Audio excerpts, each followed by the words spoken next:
Di tengah rumah yang beku oleh duka, satu-satunya kehangatan bagiku adalah Bara, suami dari mendiang putriku. Namun, perhatian tulus sang menantu perlahan menyulut api yang salah di hatiku yang telah lama dingin dan kesepian. Aku tak lagi melihatnya sebagai sisa kenangan, melainkan sebagai seorang pria. Saat hari peringatan kematian putriku semakin dekat, aku harus memilih. Terus memeluk bayang-bayang masa lalu, atau menyerah pada kerinduan terlarang yang mengancam akan menghancurkan segalanya?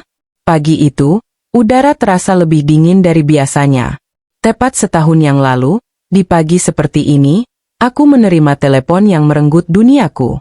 Hari ini, aku dan Bara akan mengunjungi makam Anya bersama. Aku sudah menyiapkan sekeranjang bunga mawar putih kesukaannya. Saat Bara tiba, kami tak banyak bicara. Wajahnya tampak lelah, matanya menyiratkan malam tanpa tidur. Ada duka yang sama pekatnya di antara kami, sebuah jurang yang kami coba seberangi dengan perhatian-perhatian kecil yang canggung. Perjalanan menuju pemakaman terasa sunyi. Hanya suara mesin mobil dan napas kami yang berat. Aku menatap keluar jendela, melihat kehidupan berjalan seperti biasa, sementara hidup kami terasa berhenti di satu titik. Bara sesekali melirikku, seolah ingin memastikan aku baik-baik saja. Aku hanya bisa membalasnya dengan senyum tipis yang kupaksakan. Aku tahu, ia pun sama hancurnya denganku, hanya saja sebagai seorang pria, ia menyembunyikannya di balik raut wajah yang tenang. Di depan nisan bertuliskan nama putriku, pertahananku runtuh. Aku membersihkan debu di atas marmer dingin itu, mengusap ukiran namanya seolah sedang membelai pipinya.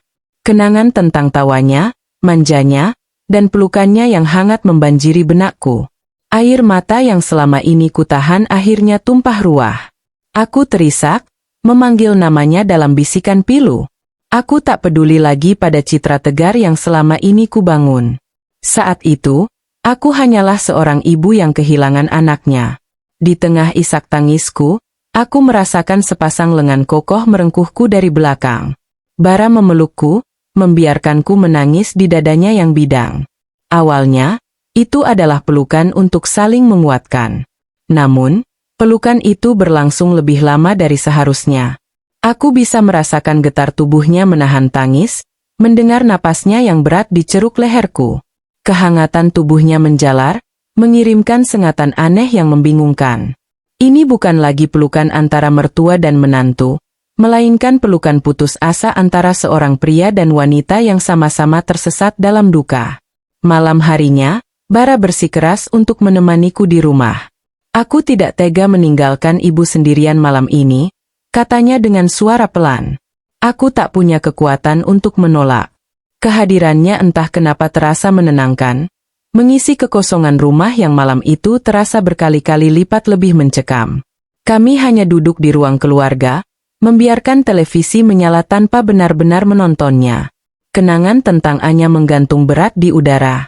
Aku beranjak ke dapur, berniat membuatkan teh hangat untuk kami berdua, sebuah ritual sederhana untuk mengusir canggung. Saat aku sedang mengaduk gula di dalam cangkir, tanganku sedikit gemetar. Bayangan pelukan di pemakaman tadi terus berkelebat di benakku. Aku masih bisa merasakan betapa pas tubuhku dalam dekapannya, betapa aroma tubuhnya yang maskulin terasa begitu nyata. Aku menggelengkan kepala, mencoba mengusir pikiran-pikiran terlarang itu. Tiba-tiba, aku merasakan kehadirannya di belakangku. Tanpa sepatah kata, Bara mengambil alih cangkir dari tanganku yang gemetar dan meletakkannya di meja. Tangannya kemudian mendarat lembut di pundakku. "Ibu capek," bisiknya, suaranya rendah dan serak, hampir menyentuh telingaku. Sentuhan itu, bisikan itu, mengirimkan gelombang kejut ke seluruh tubuhku. Jantungku berdebar kencang, napasku tertahan. Aku tak berani berbalik, hanya bisa mematung menatap uap yang mengepul dari cangkir teh. Dalam diam itu, aku menyadari sesuatu yang mengerikan sekaligus menggairahkan.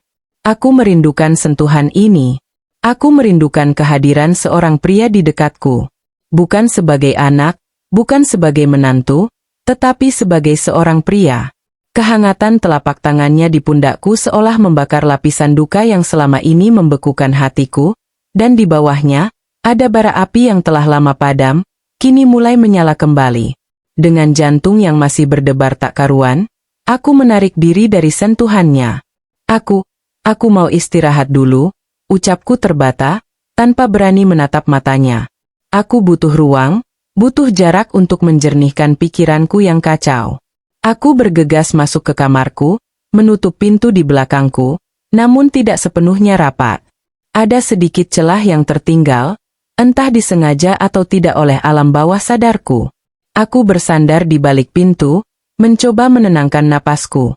Aku melepas pakaianku dan berganti dengan daster tidur berbahan satin yang tipis. Saat aku berdiri di depan cermin, menatap pantulan diriku, aku melihat seorang wanita yang tampak lelah, dengan lingkaran hitam di bawah matanya. Namun, aku juga melihat pipiku yang merona dan bibirku yang sedikit terbuka. Sentuhan bara tadi telah membangkitkan sesuatu. Sesuatu yang membuatku merasa kembali menjadi seorang wanita, bukan hanya seorang ibu yang berduka.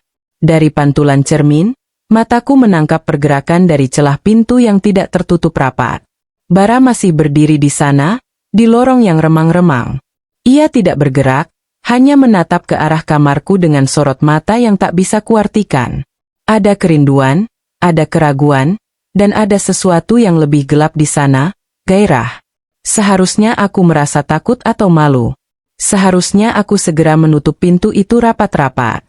Namun, aku tidak melakukannya. Sebagian diriku yang liar dan kesepian justru merasa tersanjung. Merasa diinginkan. Dengan gerakan yang sengaja ku perlambat, aku berbalik dari cermin, membiarkannya melihat siluet tubuhku yang terbalut daster tipis di bawah cahaya lampu kamar. Aku membiarkan momen itu berlangsung beberapa detik lebih lama, sebuah permainan berbahaya tanpa kata, sebelum akhirnya aku merebahkan diri ke ranjang, membiarkan pintu itu tetap sedikit terbuka. Malam semakin larut, dan di luar, hujan mulai turun.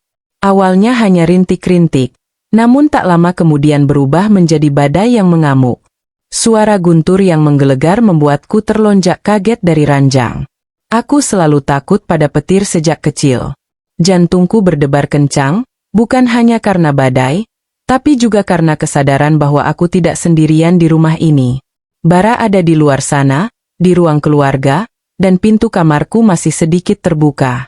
Tiba-tiba, di antara suara hujan dan guntur, aku mendengar derit pelan pintu kamarku yang didorong terbuka. Aku menahan napas. Sosok tegap Bara muncul dari kegelapan, langkahnya nyaris tak terdengar. "Ibu tidak apa-apa?" Aku dengar tadi ibu teriak, katanya pelan. Suaranya terdengar cemas. Aku tahu aku tidak berteriak, itu hanya alasannya untuk masuk. Aku hanya mengangguk lemah, terlalu gugup untuk bicara. Ia berjalan mendekat dan duduk di tepi ranjangku, menjaga jarak yang sopan namun terasa begitu dekat di dalam kamar yang sunyi ini. Kami terdiam untuk waktu yang lama, hanya mendengarkan melodi hujan yang menghantam jendela. Keheningan itu terasa berat, syarat dengan pertanyaan tak terucap dan keinginan terlarang. Di tengah kegelapan kamar yang hanya diterangi kilat sesekali, batas antara mertua dan menantu terasa semakin kabur. Sejak Anya pergi, aku benci malam hari. Rasanya sepi sekali. "Bu." Bara akhirnya memecah keheningan, suaranya terdengar parau. Aku menatapnya, dan dalam cahaya kilat yang menyambar sesaat, aku melihat kerapuhan di matanya.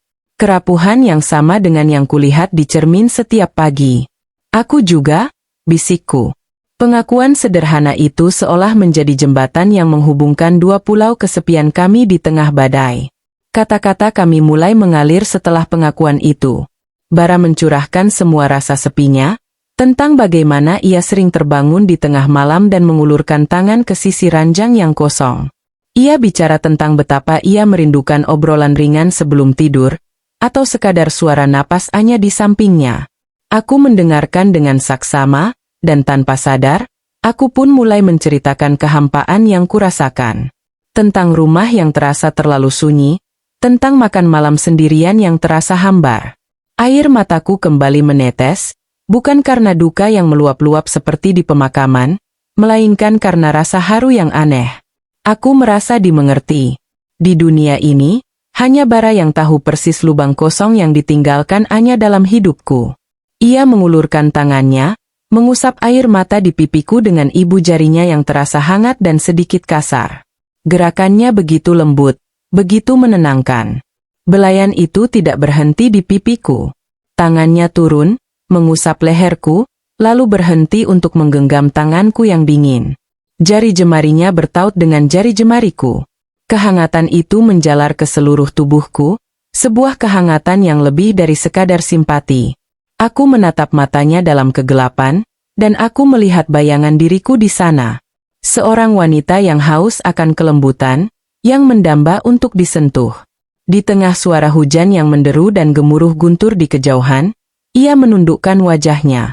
Aku tahu apa yang akan terjadi, dan aku tidak punya keinginan untuk menghentikannya. Saat bibirnya yang hangat dan lembut menyentuh bibirku, aku memejamkan mata dan menyerah. Ciuman itu tidak tergesa-gesa, tidak menuntut. Itu adalah ciuman duka, ciuman keputusasaan, dan ledakan hasrat terlarang yang telah kami pendam terlalu lama. Malam itu, di bawah selimut badai, kami berdua telah melewati batas. Aku terbangun saat fajar mulai menyingsing. Hujan telah berhenti, menyisakan udara pagi yang sejuk dan aroma tanah basah yang masuk dari jendela. Aku sendirian di ranjang. Untuk sesaat, aku berpikir semua yang terjadi semalam hanyalah mimpi. Mimpi buruk sekaligus mimpi indah. Namun, rasa bibirnya masih tertinggal di bibirku, dan kehangatan tubuhnya seolah masih membekas di sampingku. Rasa bersalah menghantamku seperti gelombang pasang. Apa yang telah kulakukan? Aku bangkit dan berjalan keluar kamar dengan langkah pelan. Aku menemukan Bara di dapur, sudah rapi dengan kemeja yang ia kenakan kemarin. Ia sedang membuat kopi, gerakannya terlihat sedikit kaku. Saat ia menyadari kehadiranku, ia tersenyum tipis, senyum yang tidak mencapai matanya. "Pagi, Bu. Aku buatkan kopi," sapanya, suaranya terdengar normal, terlalu normal. Keheningan di antara kami terasa berbeda pagi ini. Bukan lagi keheningan duka yang akrab, melainkan keheningan canggung yang penuh dengan hal-hal yang tak terucapkan. Kami minum kopi dalam diam. Aku tak berani menatapnya, dan ia pun sepertinya menghindari tatapanku. Kejadian semalam menggantung di antara kami seperti awan gelap, mengubah dinamika hubungan kami selamanya. Kami bukan lagi hanya mertua dan menantu. Saat ia pamit pulang, tak ada lagi pelukan hangat seperti biasanya. Hanya anggukan kepala dan ucapan, "Hati-hati di jalan," dariku. Saat ia berjalan menuju pintu, ia berhenti sejenak dan menoleh. "Maafkan aku, Bu," bisiknya. Aku tak tahu harus menjawab apa. Apakah aku juga harus minta maaf? Apakah aku menyesalinya? Sejujurnya, aku tidak tahu. Yang ku tahu, saat pintu itu tertutup dan aku kembali sendirian, rumah ini terasa 1000 kali lebih sepi dari sebelumnya. Beberapa hari berlalu tanpa kabar dari Bara. Setiap kali teleponku berdering, jantungku berdebar kencang, berharap dan sekaligus takut itu adalah dia. Keheningan darinya membuatku gila. Apakah ia menyesal? Apakah ia jijik padaku, pada dirinya sendiri? Pikiran-pikiran itu menyiksaku. Ciuman malam itu telah membuka kotak Pandora di hatiku. Aku telah merasakan kembali bagaimana rasanya diinginkan. Dan kini aku menginginkannya lagi. Tepat saat aku mulai berpikir ia tak akan pernah datang lagi, bel rumahku berbunyi. Di depan pintu, Bara berdiri dengan sekantong buah di tangannya. "Aku kebetulan lewat, sekalian bawakan ini untuk Ibu," katanya, sebuah alasan yang terdengar begitu tipis. Aku mempersilakannya masuk, dan ketegangan di antara kami kembali terasa. Namun kali ini, ada sesuatu yang berbeda. Ada percik api di balik kecanggungan itu. Saat aku sedang menata buah di dapur, ia menghampiriku. Tanpa peringatan, ia membalikkan tubuhku dan bibirnya langsung menyambar bibirku. Ciuman kali ini berbeda. Lebih dalam, lebih menuntut, seolah ia pun telah tersiksa oleh kerinduan yang sama. Aku membalasnya dengan gairah yang sama liarnya. Kami berciuman seperti dua orang yang kehausan di tengah gurun, melepaskan semua hasrat yang terpendam. Kejadian itu menjadi sebuah pola baru yang berbahaya. Bara menjadi lebih sering datang, selalu dengan alasan-alasan yang dibuat-buat. Kami akan mencuri-curi kesempatan. Sebuah ciuman panas di dapur saat aku memasak. Rangkulan mesra di ruang belakang saat tak ada yang melihat. Setiap sentuhan, setiap ciuman, terasa seperti dosis candu. Aku tahu ini salah. Aku tahu aku mengkhianati putriku di setiap tarikan napasku. Namun, untuk pertama kalinya setelah sekian lama, aku merasa hidup. Dan perasaan itu membuatku rela melakukan dosa apapun. Suatu sore, aku memutuskan untuk membersihkan kamar Anya. Kamar itu tak pernah kusentuh secara menyeluruh sejak ia pergi. Aku hanya membersihkan debunya sesekali. Memasuki ruangan itu seperti memasuki sebuah kuil kenangan. Semuanya masih sama persis seperti saat ia tinggalkan.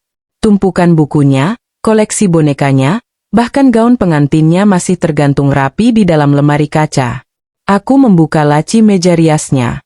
Di sana, aku menemukan botol parfumnya yang isinya masih tersisa separuh. Aroma melati yang lembut, aroma khas Anya. Aku menyemprotkannya sedikit ke pergelangan tanganku, memejamkan mata, dan sejenak aku bisa merasakan kehadirannya begitu dekat. Rasa rindu yang menyakitkan menusuk ulu hatiku. Aku duduk di tepi ranjangnya, memeluk bantalnya, dan menangis dalam diam. Tiba-tiba, aku mendengar suara Bara memanggilku dari ruang tamu. Aku lupa ia berjanji akan datang sore ini. Dengan panik, aku mengusap air mataku dan bergegas keluar kamar. Saat aku berpapasan dengannya di lorong, ia berhenti melangkah. Matanya menatapku lekat, hidungnya sedikit mengernyit. "Ibu pakai parfum Anya?" tanyanya, suaranya bergetar. Reaksinya begitu kuat. Wajahnya memucat, matanya berkaca-kaca. Ia menatapku seolah melihat hantu. Namun, di balik rasa sakit karena kenangan itu, aku melihat sesuatu yang lain di matanya. Sesuatu yang lebih purba. Hasrat. Ia menatapku, wanita yang hidup, yang memakai aroma istrinya yang telah tiada. Tanpa sepatah kata, ia menarikku ke dalam pelukannya. Ciumannya kali ini terasa berbeda. Ada rasa duka, kemarahan, dan gairah yang meledak-ledak. Di lorong depan kamar putriku, di bawah bayang-bayang kenangannya, kami kembali jatuh ke dalam dosa yang semakin dalam. Hubungan terlarang kami terus berlanjut. Menjadi sebuah rahasia yang kami jaga dengan napas tertahan. Rumahku yang dulu menjadi simbol duka, kini berubah menjadi istana dosa kami. Namun, bayang-bayang Anya selalu ada. Di sana, mengawasi kami dari setiap sudut. Terutama dari satu tempat. Sebuah foto pernikahan ukuran besar yang terpajang di dinding ruang keluarga. Di foto itu, Anya tersenyum begitu bahagia, memeluk Bara dengan cinta yang begitu tulus. Suatu malam, kami sedang duduk di sofa, bersandar satu sama lain setelah berbagi ciuman yang panjang. Suasana terasa tenang dan intim. Aku meletakkan kepalaku di bahunya, merasakan detak jantungnya yang teratur. Untuk sesaat, aku membiarkan diriku lupa siapa kami sebenarnya. Aku membiarkan diriku merasa seperti wanita biasa yang sedang bersama pria yang ia dambakan. Namun, saat mataku terbuka, pandanganku jatuh tepat pada foto pernikahan itu. Senyum bahagia putriku seolah berubah menjadi senyum sinis yang menuduh. Tiba-tiba, aku merasa begitu kotor dan hina. Aku sedang bermesraan dengan suaminya, di ruangan yang sama di mana foto pernikahannya terpajang sebagai monumen cinta mereka. Rasa bersalah menghantamku tanpa ampun. Aku segera menarik diri, menciptakan jarak di antara kami. Bara merasakan perubahanku. Ia mengikuti arah pandanganku dan terdiam saat melihat foto itu. Wajahnya mengeras. "Kenapa, Bu?" tanyanya pelan. "Ini salah, Bara. Ini semua salah," bisikku, air mata mulai menggenang. Malam itu, untuk pertama kalinya, kami tidak hanya bicara tentang duka dan kesepian. Kami bicara tentang pengkhianatan kami. Dan kesadaran itu membuat hubungan kami terasa semakin nyata, sekaligus semakin menyakitkan. Malam itu, setelah perdebatan kecil kami di depan foto pernikahan Anya, suasana menjadi sangat tegang. Rasa bersalah membuatku ingin mengakhiri semuanya. Namun, hasrat dan rasa sepi menahanku. Bara tampak sama kacaunya. Ia mondar-mandir di ruang keluarga, tangannya sesekali mengusap wajahnya dengan frustrasi. Aku hanya bisa duduk diam di sofa, memeluk diriku sendiri. Aku tahu ini salah, katanya akhirnya, berhenti di hadapanku. Tapi aku tidak bisa berhenti, Bu. Setiap kali aku tidak bersamamu, rasanya ada yang hilang. Bukan hanya karena kau mengingatkanku pada Anya, tapi karena dirimu. Ia menatapku lekat, matanya menyiratkan kesungguhan yang membuatku merinding. Aku menginginkanmu, lanjutnya, dan kali ini ia tidak memanggilku, Ibu.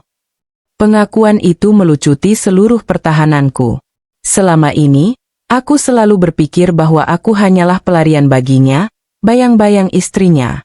Tapi mendengar ia menginginkanku sebagai diriku sendiri, sebagai Wina, membangkitkan perasaan yang belum pernah kurasakan sebelumnya. Perasaan divalidasi sebagai seorang wanita. Malam itu, gairah di antara kami terasa berbeda. Bukan lagi gairah yang lahir dari duka, melainkan gairah yang murni antara seorang pria dan seorang wanita. Malam itu, cumbuan kami terasa lebih panas, lebih dalam dari sebelumnya. Kami menjelajahi tubuh satu sama lain seolah ini adalah yang pertama dan terakhir kalinya. Di sofa ruang keluarga, di bawah tatapan bisu foto pernikahan putriku, kami mencapai puncak kenikmatan yang dibalut rasa dosa. Saat gairah mereda, Bara menatapku dengan napas terengah-engah. Aku ingin semuanya.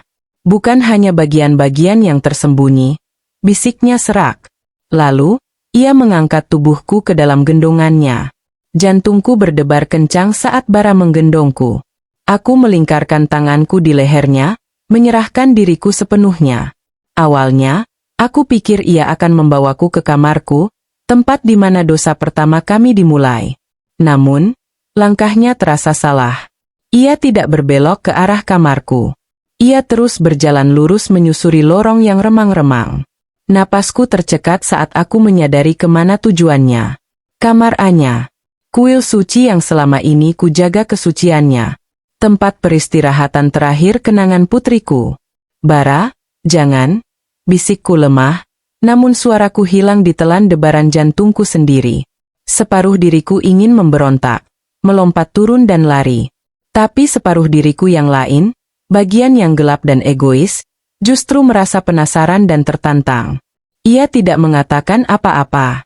Wajahnya yang keras dan penuh gairah seolah telah membuat keputusan. Ini adalah titik tanpa harapan untuk kembali. Ini adalah cara kami untuk menghadapi bayangan Anya, bukan dengan lari darinya, tetapi dengan menodainya.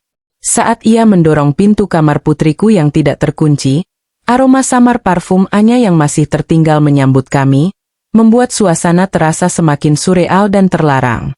Langkahnya berhenti tepat di samping ranjang putriku. Ranjang dengan spray bunga-bunga kecil yang terakhir kali Anya pakai. Di dinding, terpajang foto-foto masa kecilnya, senyumnya yang riang seolah membeku dalam waktu. Dan di atas nakas, foto pernikahan mereka dalam figura perak kecil, menatap lurus ke arah kami. Bara menatapku dalam, seolah bertanya tanpa suara, apakah aku siap untuk melakukan pengkhianatan terbesar ini? Dalam diam, aku mengangguk pasrah. Dengan gerakan perlahan, Bara merebahkan tubuhku di atas ranjang putriku. Ranjang itu terasa dingin di punggungku. Spraynya terasa asing. Aku menatap langit-langit kamar, tempat Anya biasa menempel stiker bintang yang menyala dalam gelap. Semuanya terasa salah, namun tubuhku mengkhianati pikiranku. Aku menginginkan ini. Aku menginginkan puncak dari semua kegilaan ini. Di bawah tatapan puluhan foto Anya yang seolah menjadi penonton, Bara mulai melepaskan pakaianku, dan juga pakaiannya. Cahaya bulan yang menerobos dari jendela menjadi satu-satunya penerangan, menciptakan bayangan-bayangan panjang yang menari di dinding. Untuk pertama kalinya, aku melihatnya sepenuhnya. Tubuhnya yang tegap, bekas luka kecil di bahunya, dan matanya yang menyala karena hasrat. Di sini, di tempat paling terlarang ini, tak ada lagi rahasia. Ini adalah puncak dari pengkhianatan, sekaligus penyerahan diri yang paling total. Saat ia mulai menjelajahi setiap inci tubuhku, aku tidak lagi merasa seperti Wina, ibu dari Anya. Aku hanyalah seorang wanita yang tubuhnya telah lama terabaikan, yang kini dipuja oleh pria yang seharusnya tidak pernah ia miliki.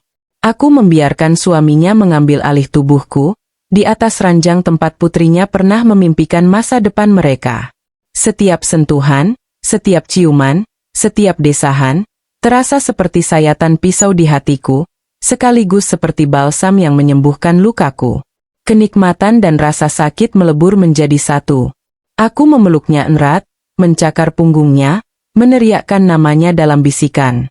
Di ranjang putriku, aku mencoba menghapus rasa sepi dengan kenikmatan yang paling terlarang, mencoba mengisi kekosongan hatiku dengan dosa terbesar yang bisa kubayangkan. Aku terbangun saat secercah cahaya matahari pertama menyelinap melalui tirai jendela. Aku sendirian. Bara sudah tidak ada di sisiku. Kepanikan sesaat mencengkeramku, sebelum aku menyadari di mana aku berada. Kamar Anya. Aku masih di ranjangnya. Aroma tubuh bara dan parfumku bercampur dengan aroma samar putriku, menciptakan bau dosa yang menyesakkan. Aku bangkit perlahan. Tubuhku terasa lelah, namun bukan lelah yang menenangkan. Ini adalah lelah jiwa. Aku menatap ranjang yang berantakan, saksi bisu kegilaan kami semalam. Kemudian, mataku tertuju pada foto pernikahan di atas nakas. Wajah Anya yang tersenyum bahagia terasa seperti tamparan keras. Rasa bersalah yang semalam sempat terbius oleh gairah, kini kembali dengan kekuatan penuh, mencabik-cabik hatiku. Aku memunguti pakaianku yang berserakan di lantai dan memakainya dengan tergesa-gesa. Aku harus keluar dari sini. Setiap detik di dalam kamar ini terasa membakarku. Saat aku membuka pintu, aku melihat bara berdiri di lorong, bersandar di dinding, menatapku dengan ekspresi yang sulit dibaca. Ia sudah berpakaian rapi, namun matanya terlihat sama lelahnya dengan jiwaku. Kami hanya saling menatap dalam diam. Tak ada kata-kata yang bisa menggambarkan apa yang kami rasakan. Tak ada, selamat pagi, atau ciuman lembut. Yang ada hanya kesadaran berat atas apa yang telah kami lakukan. Kami telah menyeberangi batas terakhir. Kami telah menari di atas kuburan kenangan putriku. Fajar pagi itu tidak membawa kehangatan, melainkan cahaya dingin yang menghakimi kami tanpa ampun. Aku berjalan melewatinya menuju dapur, seolah ia hanyalah orang asing. Aku butuh melakukan sesuatu yang normal, sesuatu yang rutin, untuk menenangkan gemuruh di dalam dadaku. Aku menyeduh kopi dengan tangan yang sedikit gemetar. Bara mengikutiku dalam diam, lalu duduk di meja makan, menatap punggungku. Keheningan di antara kami begitu pekat, bisa kurasakan. Aku harus pergi, katanya akhirnya, memecah keheningan. Aku tidak berbalik. Ya, hanya itu yang bisa kuucapkan. Aku mendengar kursinya bergeser, lalu langkah kakinya yang menjauh. Aku mendengar suara pintu depan terbuka, lalu tertutup kembali. Dan kemudian, sunyi. Sepenuhnya sunyi. Aku sendirian lagi, di rumah yang kini terasa lebih dingin dan lebih asing dari sebelumnya. Aku membawa cangkir kopiku dan duduk di kursi yang tadi ia duduki. Aku menatap ke sekeliling rumahku. Semuanya tampak sama, tapi semuanya telah berubah. Bayangan Anya tidak lagi terasa seperti kenangan manis, melainkan seperti hantu yang marah. Dan hubunganku dengan Bara, yang lahir dari duka bersama, kini telah berubah menjadi monster yang mungkin akan menghancurkan kami berdua. Aku menatap pantulan wajahku di permukaan kopi yang hitam. Wajah seorang wanita yang telah mengkhianati anaknya sendiri demi mengisi kekosongan hatinya. Di pagi yang baru ini, di atas ranjang putriku, aku tidak tahu apakah aku telah menemukan kehidupan baru, atau justru telah memulai kematian jiwaku yang kedua kalinya. Yang ku tahu, rasa sepi ini kini terasa jauh lebih menyakitkan daripada sebelumnya.